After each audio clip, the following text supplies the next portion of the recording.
Hello students, सभी को मेरा नमस्कार।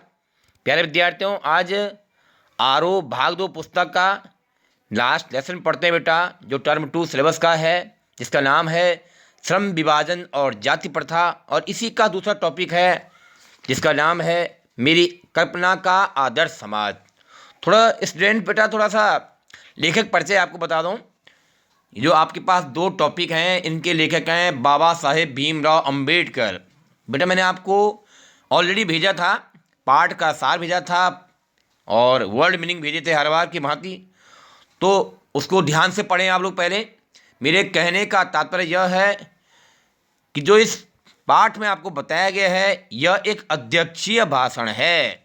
आपको भली भांति मालूम है कि डॉक्टर भीमराव अंबेडकर, जो कि भारत रत्न से सम्मानित थे, हमारे भारतीय संविधान के निर्माता माने जाते हैं।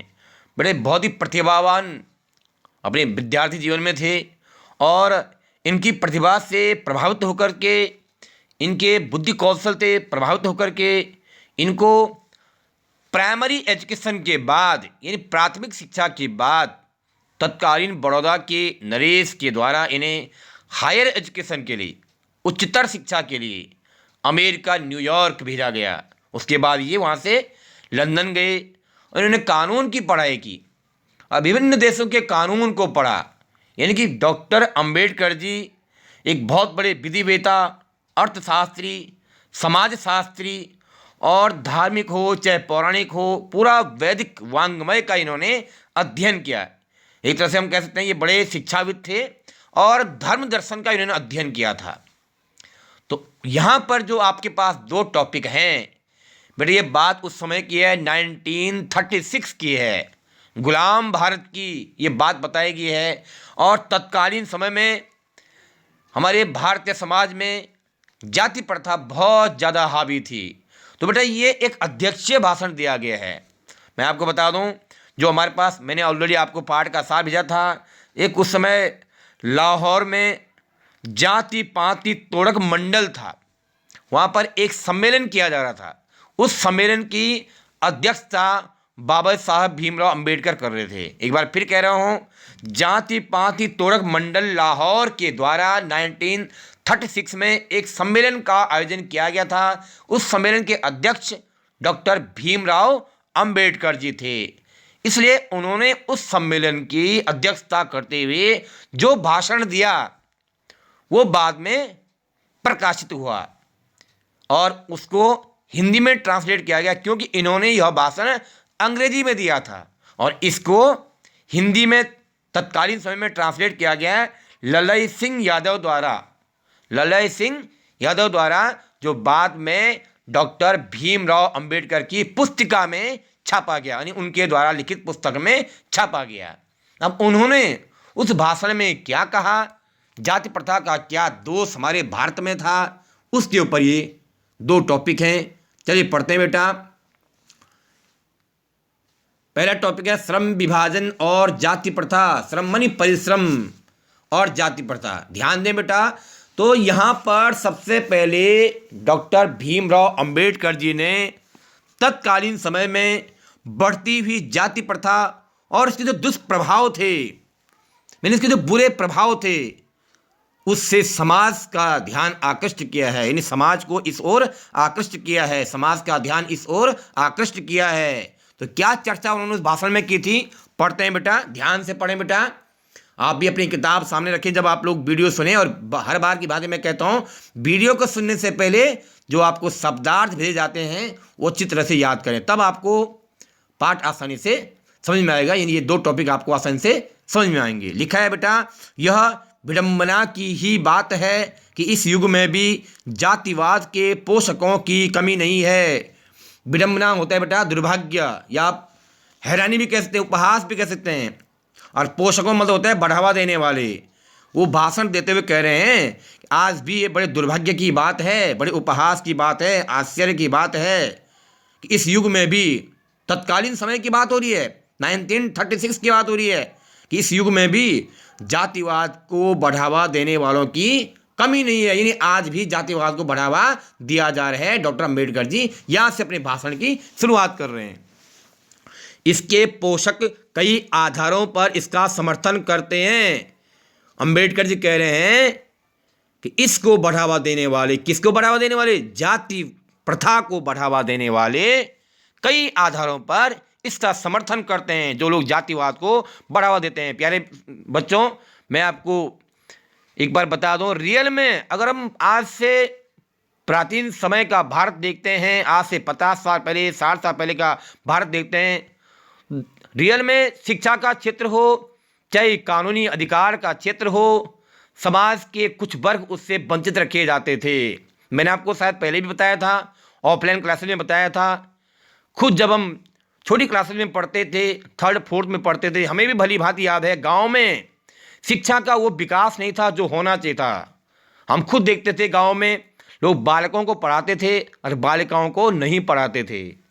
समाज का कुछ वर्ग वो था जिसे शिक्षा से वंचित रखा जाता था।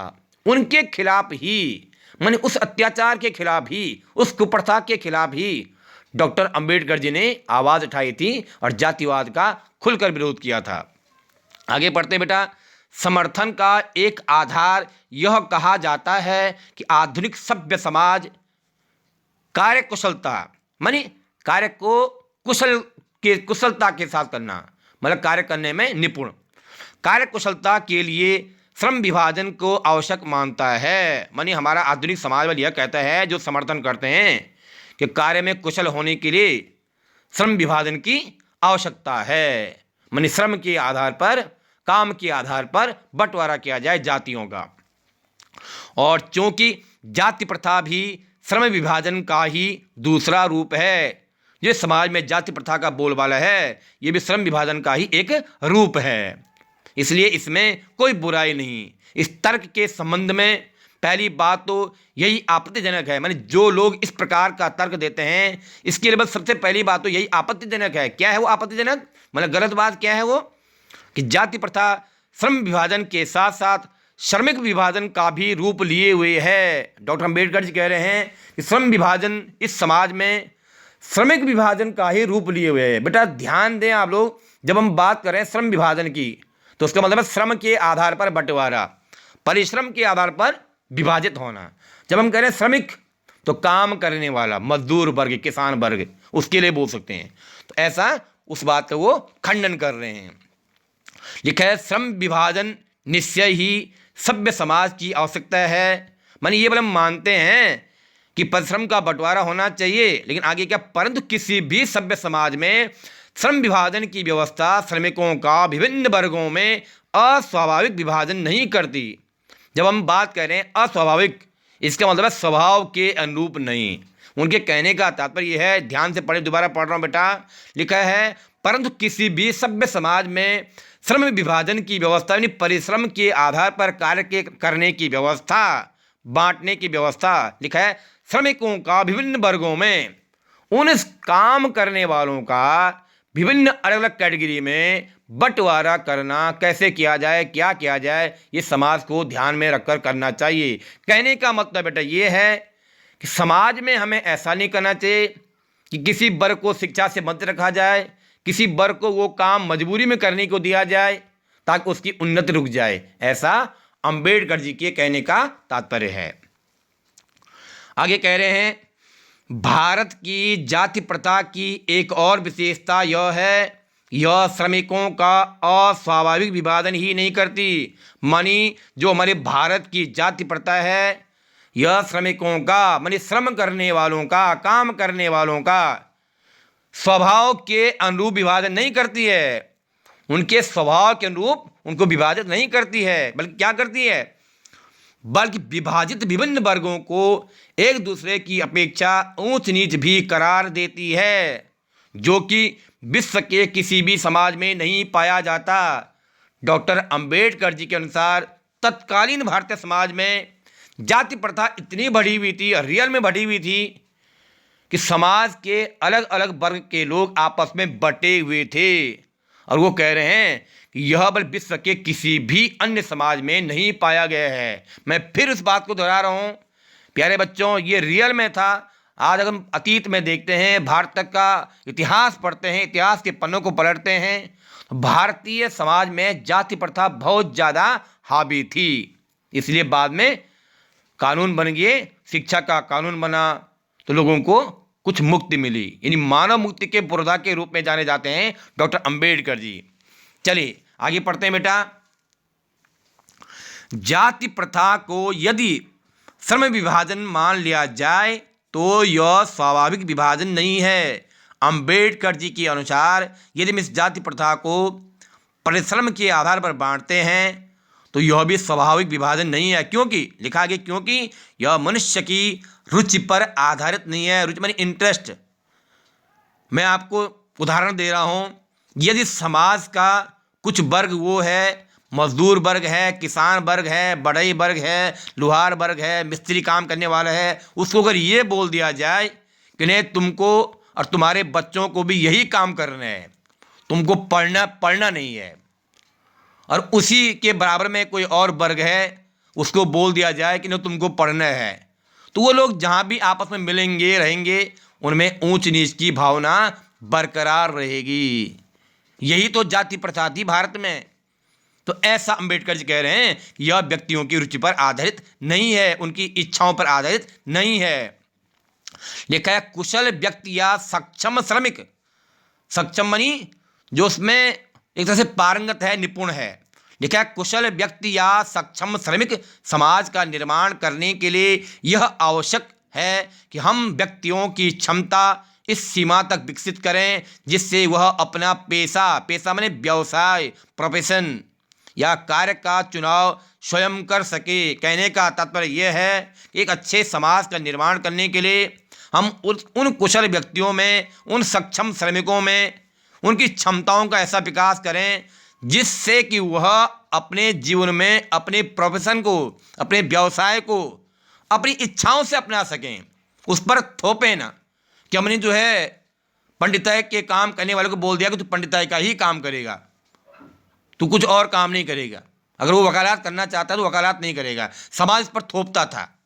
तो अंबेडकर जी क्या कह रहे हैं कि यह गलत है, किसी को कोई कार्य थोपना नहीं चाहिए, उसको स्वतंत्र आज़ादी देनी चाहिए कि वो अपना पेशा खुद चयन कर सकता है कि मुझे इस प्रोफेशन में जाना है।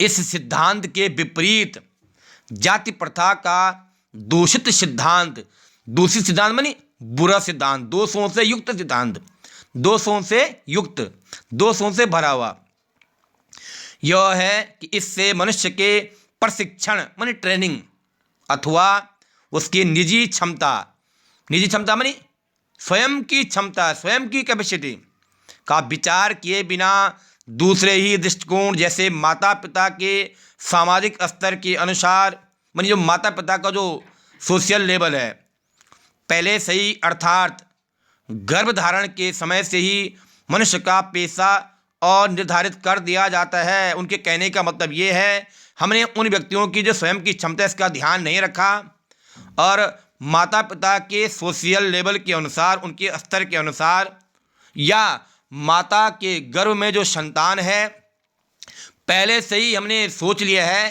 कि ये आने वाली संतान जो होगी ये ऐसा कार्य करेगी, इसका पेशा ये होगा। तो ये बोला अनिर्धारित, मन निर्धारित नहीं है, जो ये समाज के लिए गलत है, ऐसा नहीं होना चाहिए। मानी कहने का तात्पर्य उनका ये है कि हमारे समाज में प्रत्येक व्यक्ति को अपने जीवन में जो उसकी क्षमता के अनुरूप, कैपेसिटी के अनुरूप जो विकास कर रहे हैं, आजीविका चलाने के लिए कुछ ट्रेनिंग कर रहे हैं, कुछ सीख रहे हैं, और अगर वो अपना जो उसका पेशा है उसे स्वयं चुनने का अधिकार देना चाहिए कि जिस पेशे में, जिस व्यवसाय में वो जाना चाहता है उसे जाने देना चाहिए। और जातिवाद को बढ़ावा देने वाले इसका विरोध करते हैं तत्कालीन भारतीय समाज में कि नहीं इसको यही काम करना है जो इस पे समाज थोपेगा, ऐसा अंबेडकर जी कह रहे हैं। आगे पढ़ते हैं बेटा। जाति प्रथा पेशे का दोषपूर्ण, पेशे माने व्यवसाय, दोषपूर्ण माने दोष से युक्त, पूर्व निर्धारण माने पहले से निर्धारित। मैंने बताया ना अभी ऊपर के पैराग्राफ में कि तत्कालीन भारतीय समाज में ये भी देखा गया है कि माँ के गर्भ में संतान जो है समाज ये डिसाइड कर देता था कि भाई ये भी यही व्यापार करेगा, ये भी यही व्यवसाय करेगा, ये पढ़ेगा लिखेगा नहीं, तो ये गलत था। इसका खंडन कर रहे हैं बाबा साहब भीमराव अंबेडकर जी उस अध्यक्षीय सम्मेलन में भाषण देते हुए। लिखा है, जाति प्रथा पेशे का दोषपूर्ण पूर्व निर्धारण ही नहीं करती बल्कि मनुष्य को जीवन भर के लिए पेशे में बांध भी देती है। उस मनुष्य को हमेशा के लिए एक ही व्यवसाय में रहने को मजबूर करती है। ऐसी है इस जाति प्रथा का दोष। भले ही पेशा अनुपयुक्त, बेटा अनुपयुक्त मानी क्या होता है? उपयुक्त नहीं है जो, अनुपयुक्त मानी उपयुक्त नहीं है जो, लिखा है अपर्याप्त, पर्याप्त नहीं है जो, मानी चाहे वो पेशा उसके लिए उपयुक्त नहीं है, चाहे उससे उसको पर्याप्त मदद नहीं मिल रही है। लिखा है अपर्याप्त होने के कारण वह भूखों मर जाए, चाहे वह भूखों मर जाए। ये समाज उस पर थोपता था, उस चीज़ को मजबूर करता था उस पेशे को करने के लिए। आधुनिक युग में यह स्थिति प्रायः आती है। वो कह रहे हैं आधुनिक युग में मानी वर्तमान युग में भी ये स्थिति प्रायः मानी अधिकांशतः देखी जाती है, क्योंकि उद्योग धंधों की प्रक्रिया व तकनीक में निरंतर विकास और कभी कभी अकस्मात, बच्चों अकस्मात मानी तो अचानक, अकस्मात मानी अचानक परिवर्तन हो जाता है। अंबेडकर जी भाषण देते हुए कह रहे हैं कि जो उद्योग धंधों का विकास हो रहा है उनके प्रक्रिया में या टेक्निक्स जो आए ना, तकनीक में टेक्नोलॉजी का, उनकी जो टेक्नोलॉजी में विकास हो रहा है उससे उससे कभी कभी क्या हो रहा है, परिवर्तन हो रहा है समाज में। मानिए परिवर्तन से मतलब है, मान लो किसी कंपनी में काम करने वाले 50 मजदूर हैं, ठीक है, और कुछ समय बाद कंपनी ने इतना विकास किया, कुछ टेक्नोलॉजी वहाँ आई है कि उनको ये बोल दिया गया कि कल से 50 मजदूर नहीं आएंगे, 25 ही मजदूर आएंगे, मतलब 25 ही वर्कर काम करने पर आएंगे। और बाकी 25 को ये भी नहीं होगा कि तुम कहीं और, तो उनके सामने भूखों मरने के अलावा क्या चारा होगा। वो जो 25 मजदूर हट गए हैं उन्हें समाज ने जबरदस्ती हटा दिया है कि तुम काम तो यही करोगे, तुम पेशा नहीं बदलोगे, पर तुम्हें कहीं एडजस्ट किया जाएगा, बाद में बुला दिया जाएगा। हाँ, तुम अपना व्यवसाय चेंज नहीं करोगे। इसके लिए कह रहे हैं, वो क्या कह रहे हैं कि जिसके कारण मनुष्य को अपना पेशा बदलने की आवश्यकता पड़ सकती है, और यदि प्रतिकूल परिस्थितियों में भी मनुष्य को अपना पेशा बदलने की स्वतंत्रता न हो तो इसके लिए भूखों मरने के अलावा क्या चारा रह जाता है। उस विपरीत हालत में भी जब उन वर्कर्स को यह बोल दिया जाए कि तुम कल से 25 मजदूर नहीं आएंगे, तो उनके सामने भूखों मरने के अलावा क्या चारा रहता है। तत्कालीन भारतीय समाज की जाति प्रथा के दोष का वर्णन करते हुए ऐसा अंबेडकर जी कह रहे हैं। हिंदू धर्म की जाति प्रथा किसी भी व्यक्ति को ऐसा पेशा चुनने की अनुमति नहीं देती है जो उसका पैतृक पेशा न हो।